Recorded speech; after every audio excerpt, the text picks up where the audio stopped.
Despite all of the challenges, whether it's financially, emotionally, mentally, physically, any of those types of challenges, fostering has been extremely rewarding for us. A lot of people will look right at us and say, oh my God, you have your hands full. And my first response to them is always, yeah, but you should see how full my heart is. I met the Place family shortly after I started, and they were well into their experience and their tenure as fostering. Josiah was our 8th placement, so to know that we've helped 8 kids that, you don't know where they could have ended up or what could have happened to them, as well, is definitely a huge deal too. I went to their house to meet them, and they're a beautiful family, and it was loud and warm and very welcoming when I went over to the house.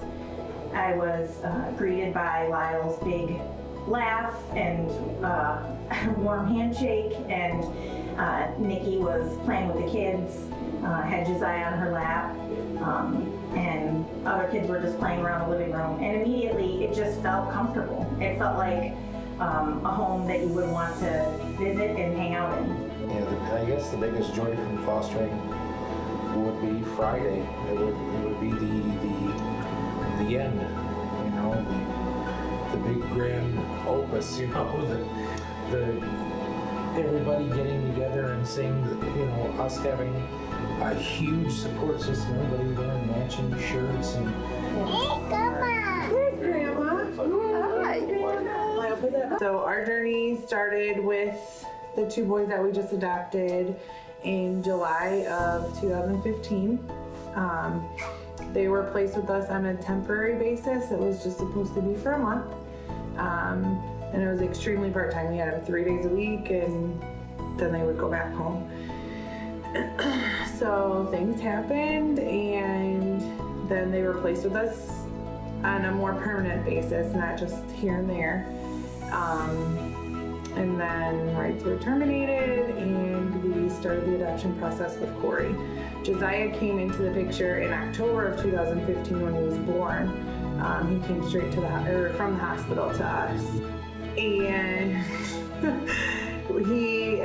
the first night he was at the house, I told Lyle, I said, you can't say that he's not beautiful. And he said, well, he's one of the most beautiful babies I've ever seen besides our own, he said, and it feels like he should have always been here.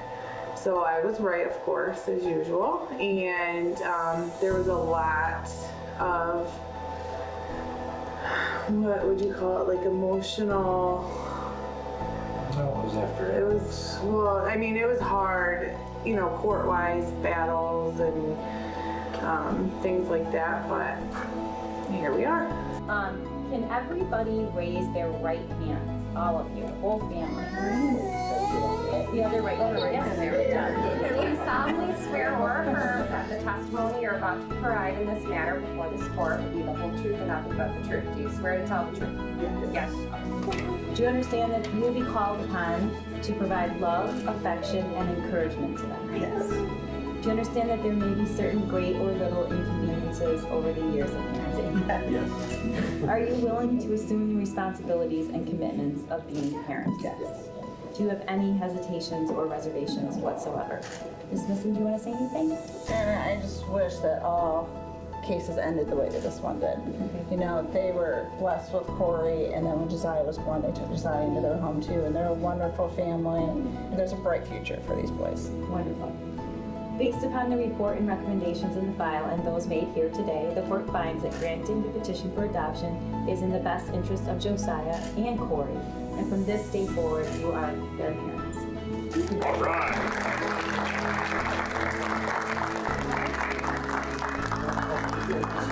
I encourage anybody that has the room in their heart, in their home, even in just thinking about it, to give it a try.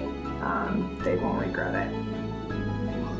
Yeah, I have people say all the time that, oh, you're doing such a great job. That is so awesome that you do that. And then we say, well, I'm thankful, but I'm not doing it for you, I'm doing it because we're called to do it.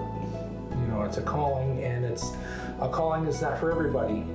But if you ever hear that calling or feel that calling, definitely do it, because I tell people all the time, and this is the most truthful thing I will say right now. I am the most blessed man that I know. There's nobody more blessed than me. I've never met anyone more blessed than me, ever. If you'd like to contribute to Guiding Harbor, there's a few different ways that you can do it. We would love to have more volunteers to help us with our events, different activities that we do with the kids. It's nice to have the community be here to support us. You can also donate goods such as car seats or bedding, clothing. All of those things are welcome here, and you can deliver them to us whenever we're available, whenever we're open, 9 to 5. And also, we always are looking for financial donations that you can make on our website. If you have anything to sponsor, any funds to sponsor a field trip or an outing for a family, those are always welcome.